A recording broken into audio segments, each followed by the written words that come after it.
Madura menjadi emas.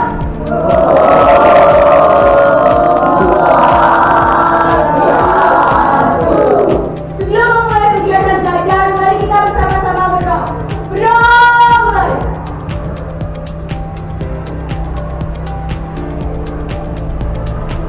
Berdoa selesai. Oke, silakan. Selamat kuliah. Ya. Oke, gimana kabarnya hari ini? Baik. Oke, sudah makan? Ya. Sudah ya, karena tadi habis dapat makanan. Ya, sudah semua kan dapat makanan? Ya. Oke, pada pertemuan kali ini kita akan melaksanakan kegiatan apa namanya terkait dengan materi bullying dan kekerasan finansial. Nah, tentunya kan Bapak sudah berikan kalian nama-nama kelompoknya, ya, satu, kelompok dua, kelompok tiga, dan kelompok empat, dan kelompok lima. Nah, tentunya apakah ada yang tidak hadir hari ini? Berapa orang? Dua. Oke, Bapak cek dulu ya.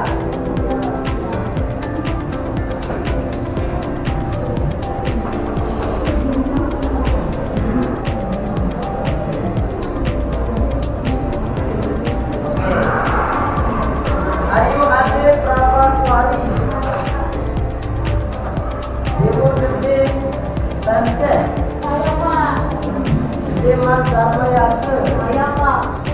Ibu Devi Franklin, Saya Pak. Ibu Dewi Wahab, Ibu Sri Ayu Kadek, Saya Pak. Ibu Sri Ayu Purnami, Ibu Kenzi, Ibu Restu, Iya. Ibu Ayu Dewani, Kadek Ardike, Kadek Ayu Pujianti, Kadek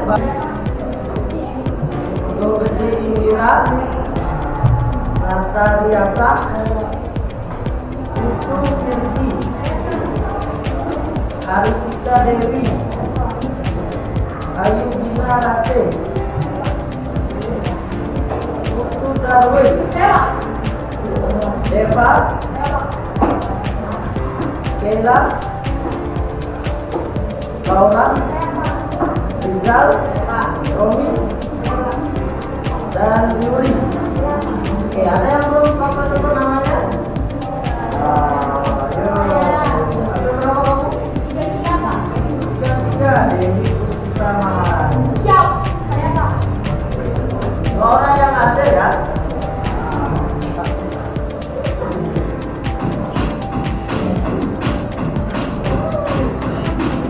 Itu ya. Harus sama,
Oke, materi kita adalah pengelolaan data.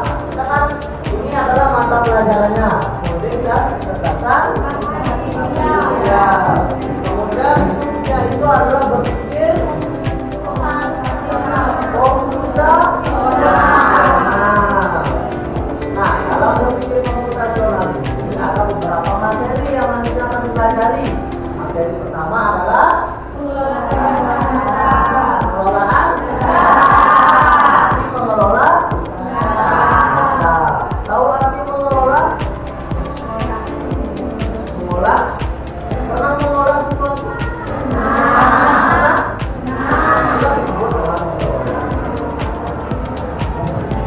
Data, tahu data?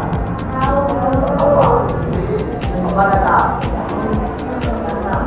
Apa data? Data dan informasi apakah sama? Data apa?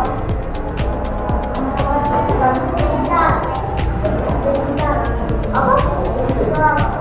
Apa?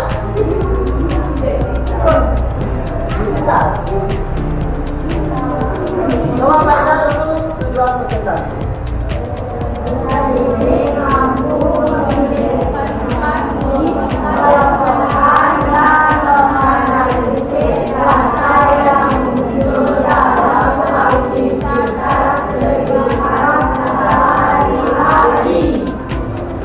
Jadi, mana rumusnya?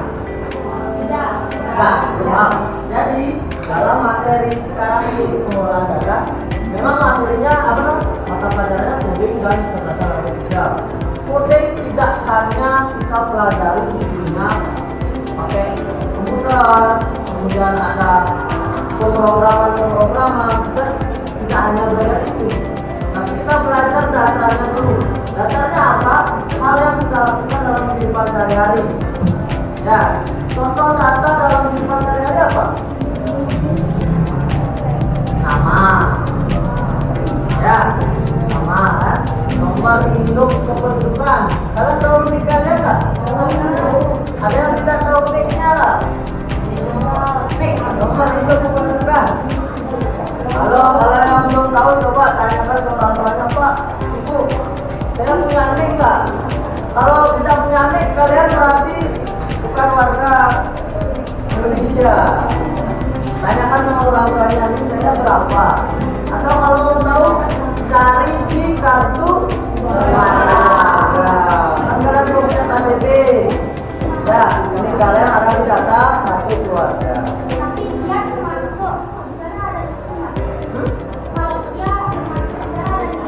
Iya.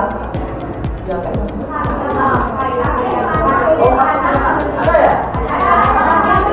Belum ada. Mungkin ada. Coba cek. Apakah biasanya kan ada identitas kalian di sana? Ada nama, ada alamat kan? Berarti pengganti KTP berarti itu anak-anak ya? Ya. Kalau Bapak belum pernah punya kayak gitu. Jadi adanya kalian ya, generasi kalian. Jadi itulah. Nih, itu sama dengan data. Apa lagi? Kalau di kelas ini absen, nama siswa, itu data di kelas B. Apa lagi? Data.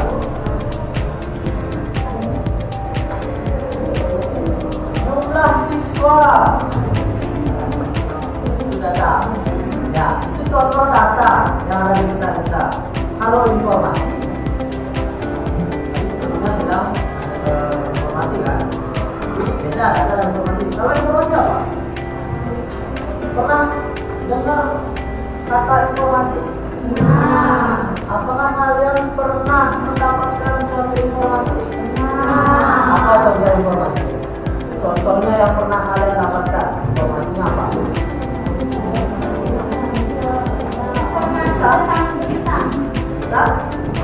Tentang berita aja, apa lagi? Yang ada di kehidupan kalian atau yang ada di sekolah ini ya? Ya, pengumuman sekolah. Setiap jam 12 kan punya, kan? Kalau ada alatnya dengan mohon perhatian karena sudah jam 12 kita ada informasi. Ya, apa bedanya data dan informasi? Kalau data itu adalah sekumpulan objek-objek atau bagian-bagian tertentu yang akan diolah. Itu data. Kalau informasi, data-data yang sudah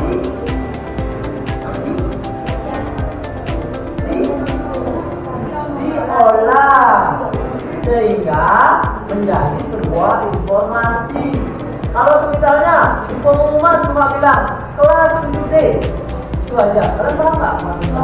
Nah, mungkin kan? Nah, setelah diolah mungkin diinformasikan kepada ketua kelas studi agar segera masuk atau menuju ke ruang TU. Informasi atau misalnya siswa menuju ke ruang TU, agak jelas kan misalnya. Apakah semua siswa masuk ke dalam ruang TU? Kan nggak mungkin, kan nggak cukup karena datanya belum diolah. Siswa atas nama si A, si B, si C, itu merupakan informasi yang benar.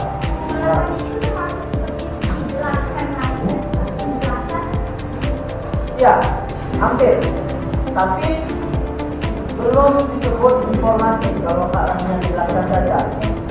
Informasi adalah data yang sudah diolah. Ya, data yang sudah diolah. Sama seperti ini. Kalian mau buat nasi goreng. Ya, buat nasi goreng, datanya apa?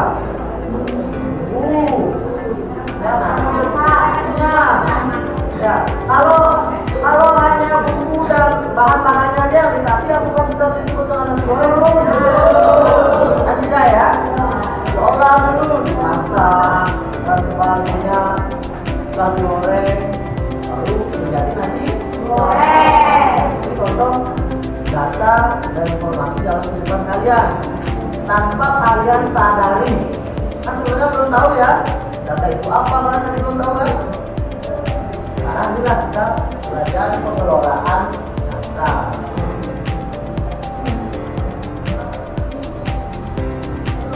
Kita dulu apa itu berpikir komputasional.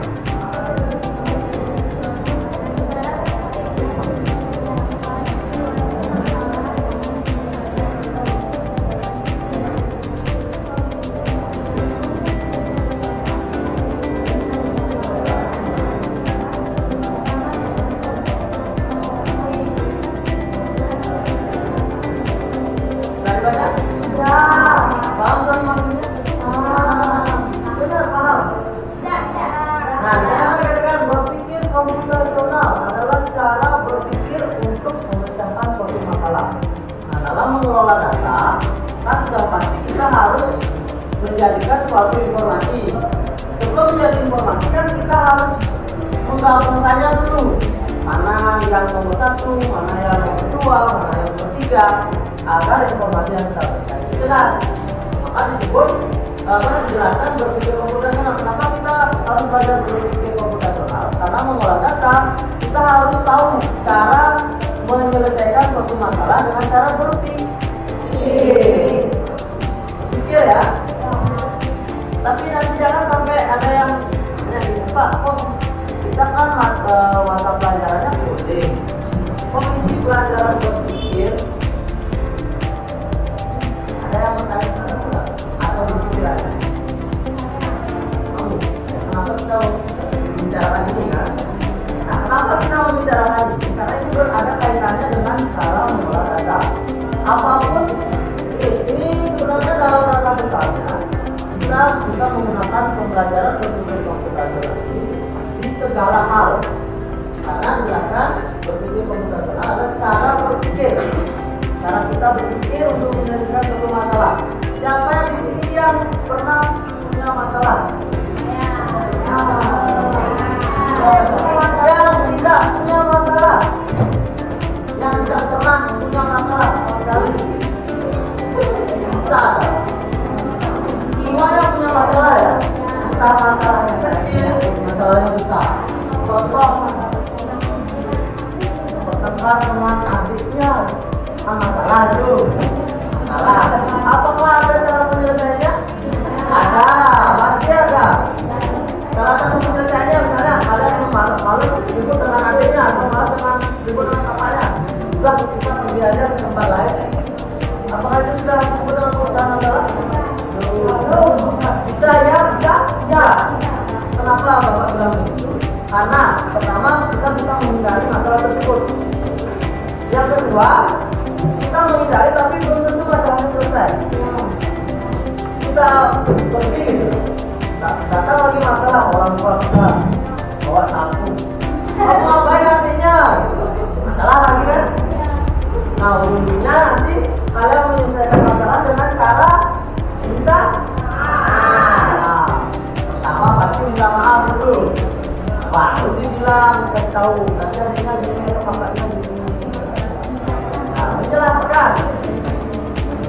Ya, itu caranya.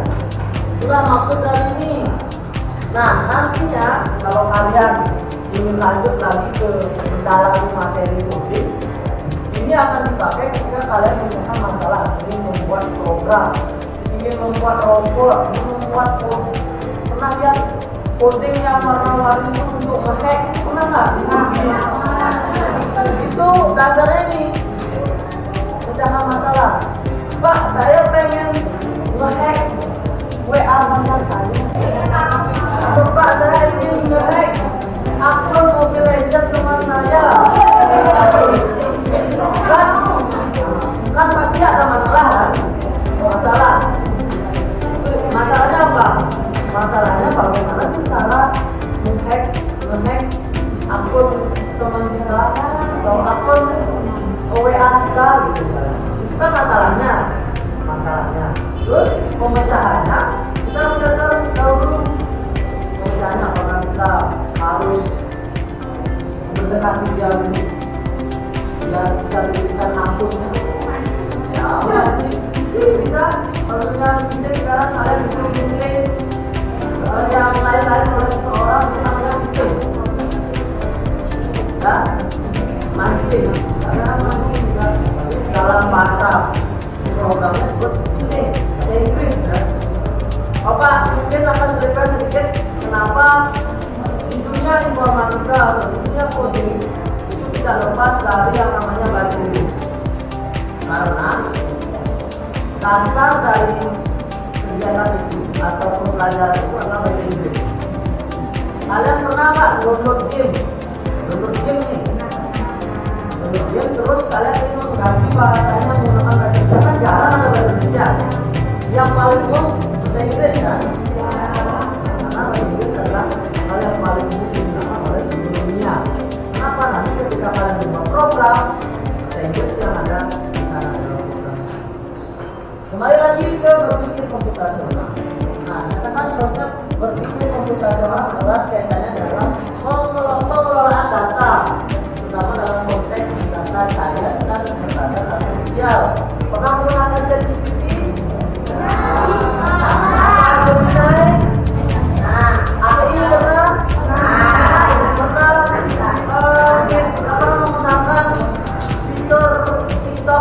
Misalnya wajah kita berubah jadi gambar binatang.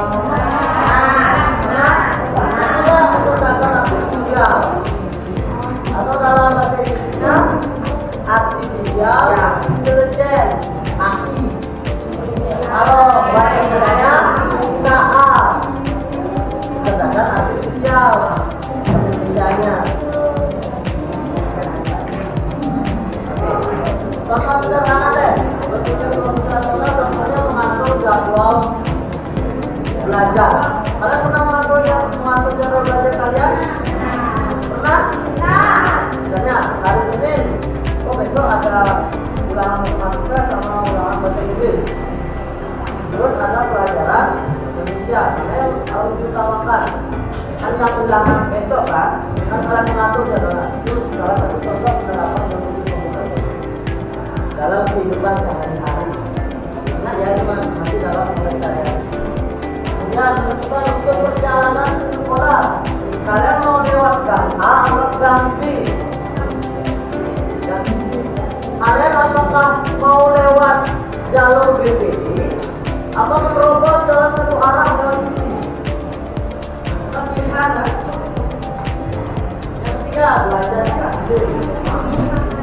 Ya, memilih makanan, terus manajemen uang. Saya punya uang 5.000, tapi harga airnya 3.000, terus harga nasinya 2.000 juga. Berarti masa saya harus beli dua? Nanti nggak bisa lagi belajar. Manfaatnya apa? Membantu mengambil keputusan yang tepat. Ya, jadi ini ya, dengan cara kalian bisa berpikir menggunakan pikiran kalian, ya, kalian bisa memutuskan sesuatu dengan benar. Jadi kalian tidak berasa rusuh kalau kalian bisa menggunakan pikiran kalian. Ya, jika keputusan kamu salah, berarti kamu masih belum belum bisa memanajemen apa yang kamu akan lakukan, tapi kamu harus lebih belajar lagi. Tapi ketika salah kan kamu dapat belajar lagi. Kita mengulang kesalahan yang kamu ulangi. Itu ya. Lanjut. Nah, ini terkait pengertian pengelolaan data. Boleh dicatat kalau mau. Boleh dicatat, tapi nanti kalau kita punya catatan, ya kalian tahu lagi ya. Boleh dicatat, boleh tidak. Nah, data cara menentukan dan mengadakan secara sistematis. Misalnya cara itu apa? Cara baju observasi. Kegiatan yang dilakukan menggunakan berupa data dan mengajukan informasi. Tadi kan Bapak sudah jelaskan data itu apa? Data diolah menjadi sebuah informasi, kan? Hasil akhirnya menjadi informasi.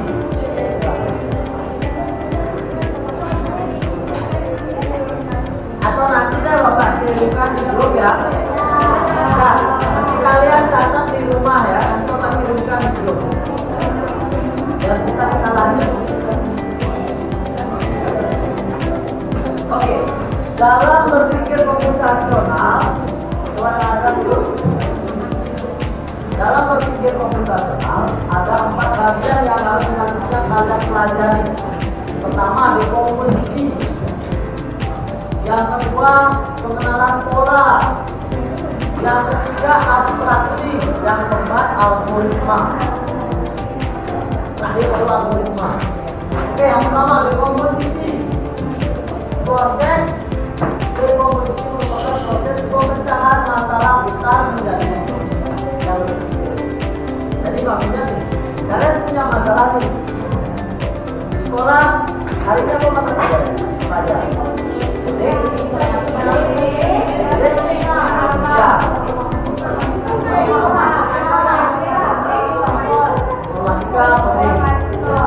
Ya, anggap semua mata pelajaran itu memberikan kalian PR. PR-nya itu ada yang disuruh membuat atau menulis rangkuman sebanyak 5 halaman, ada yang disuruh membuat percakapan bahasa Inggris sebanyak 500 kata. Kemudian informatika kalian disuruh membuat gambar-gambar komputer. Nah, itu komposisi kalian mengerjakan masalah pertama. Misalkan bagian mana yang harus dikerjakan terlebih dahulu. Kemudian menjadi masalah yang lebih kecil. Ya, dipecah lagi masalahnya. Ternyata saya mau mengerjakan yang lebih susah dulu. Itu misalnya. Atau saya mau mengerjakan yang lebih gampang dulu. Yang gampang mungkin menggambar. Informatika dulu kan gambar komputer. Menggambar. Jadi saya kerjakan dulu, baru selesai, baru ke bahasa Inggris, baru ke bahasa coding, ya coding. Atau saya mau mengerjakannya secara berkelompok. Teman saya mengerjakan informatika, yang satunya mengerjakan coding, yang satunya mengerjakan bahasa Inggris. Antara saya lakukan bisa. Ini Bapak kasih contoh deh. Kalian pernah nggak membuat teh? Ini contohnya. Contoh membuat satu teh. Ini adalah cara membuat teh sudah betul. Tapi ini secara garis besar. Kalau nanti di akhir algoritma berbeda. Ini menyiapkan gelas yang cantik. Ini siapkan dulu. Tadi ibunya belum membuat teh karena ada tamu. Siapkan gelas, menyiapkan tehnya, memanaskan air, menggunakan air panas, menambahkan gula sesuai selera, mengaduk ternyata teh tidak begitu. Ini kan secara umum ya, semua orang tahu. Tapi kalau robot tahu nggak? Kalau seandainya kalian ingin membuat robot yang bisa membuat teh, kalau kalian kasih seperti itu tahu nggak? Yakin? Tahu apa nggak? Tahu.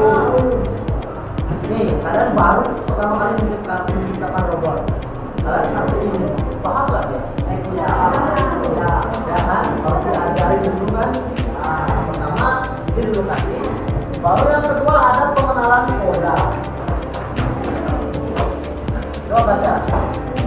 Mengidentifikasi pola bertujuan menemukan tren data yang dapat memberikan informasi berharga dengan cara mengumpulkan data dan klasifikasi data. Namanya contohnya. Proses membuat teh sama nggak dengan proses membuat kopi? Prosesnya sama, tapi kan ngambil cangkir gelas. Kalau kopi sama. Kedua, siapkan teh, siapkan kopi kan sama. Nah, hangatkan air kan sama.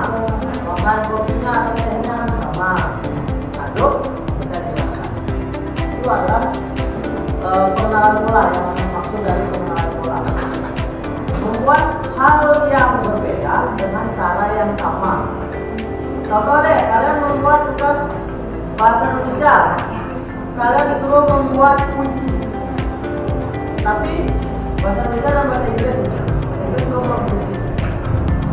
Caranya dengan cara yang betul kalian mencari Google. Kalau carikan saya puisi baru. Bahasa Inggris kan sama juga. Kalau saya carikan saya puisi. Itu maksud dari pengenalan pola ya. Mengenali pola yang sama dalam kegiatan yang berbeda. Kegiatannya beda tapi alurnya sama. Nah, alurnya pengenalan pola. Abstraksi menyederhanakan jawaban yang berfokus pada data penting. Yang kita lakukan adalah mengekstraksi unsur-unsur penting. Contohnya, hal yang paling penting menyajikan minuman panas dengan data persiapan pencabutan dan penelitian. Dan seperti saya tinggal ini seperti menganalisis apa sih yang ada di teknik itu. Kalau abstraksi abstrak kita nggak tahu yang sebenarnya, tapi yang ada di pemikiran kita kalau membuat sesuatu teh yang ada pasti airnya harus panas ya, kemudian harus ada cangkir. Kita nggak mungkin pakai piring kan, kita nggak mungkin kan itu. Tapi ini masih ada ya, jadi lebih lanjutnya kita jadi yang terakhir. Nah itu baru algoritma. Ini yang paling susah. Kita melakukan tahap dekomposisi, abstraksi dan mengenal pola. Kita dapat mengembangkan algoritma untuk bentuk waktu hukum berkendara dengan langkah-langkah yang sifatnya berdasarkan pembicaraan. Jadi tadi kan membuat cangkir teh. Ini kalau kembali lagi. Menyiapkan gelas. Kalau di dunia algoritma, ini harus apakah ada celah yang harus bisa ditambahkan? Misalnya menyiapkan gelas. Menyiapkan aja, tapi kita belum punya gelas, kita harus ngapain? Membeli gelas kan itu. Misalnya kita membeli gelas ini, jual melalui algoritma. Karena tujuan akhirnya adalah ini akan dibawa ke suatu program robot atau program aplikasi yang dia tahu. Sama seperti kalian bagi kalau ngajarin jalan, gimana caranya mau jalan? Nah itu. Sama seperti ini menyiapkan gelas, kalau nggak punya gelas, gimana cara membuat teh? Kita mau beli. Nah, apakah bisa dibedah lagi? Bisa. Kalau kita nggak punya uang, kita bisa beli nggak? Kita enggak ya. Cari uang dulu. Kita bisa lagi. Cari uangnya itu. Bisa. Gimana cari uang? Apakah kita bekerja atau kita meminta? Ya. Hari kita bisa ada bedah. Atau mungkin mengandalkan air kita bisa bedah. Hidupkan kompor tentu. Atau kita tidak punya kompor. Beli kompor atau pakai kayu bakar. Tidak, kalau benar ada banyak yang Ya.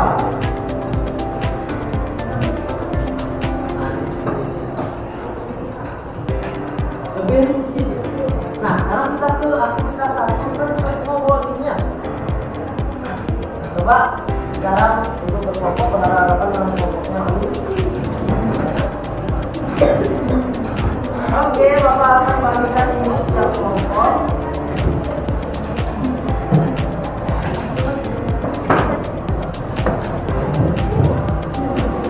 Oke, tolong digaris dulu kotaknya dari kalian. Ya. Nggak perlu rapi, boleh mau ya.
Terkait pengelolaan data, coba dibaca.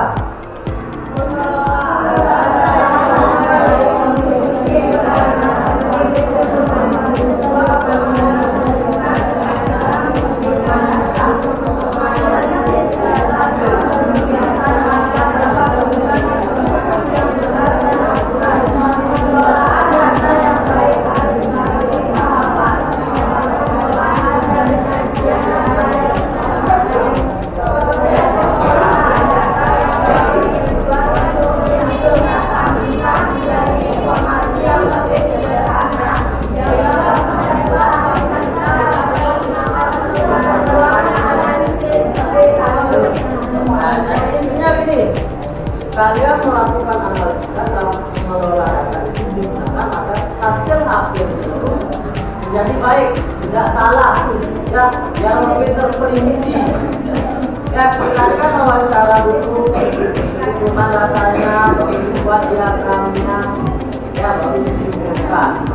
Ya, begitu pun kalian nanti jika ada masalah, ya, cari dulu penyebabnya apa, cari tiga penyelesaian yang harus kalian lakukan apa aja, baru nanti tentukan mana kira-kira yang baik untuk digunakan untuk dilakukan.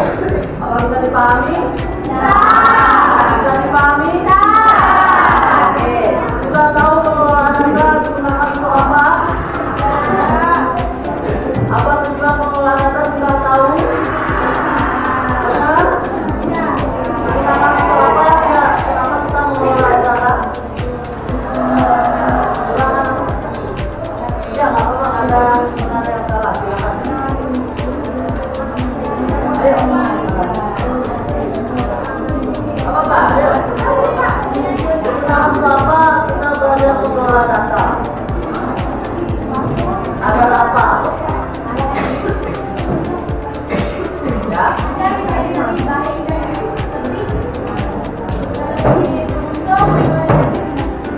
Artinya lebih mudah menyelesaikan suatu permasalahannya nanti ya.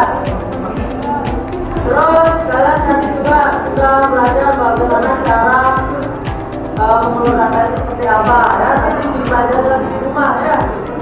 Ya, dipelajari lagi di rumah, dikembangkan lagi, minggu depan kita akan lanjutkan lagi. Nah, untuk pertemuan hari ini kita cukupkan sampai di sini. Ya,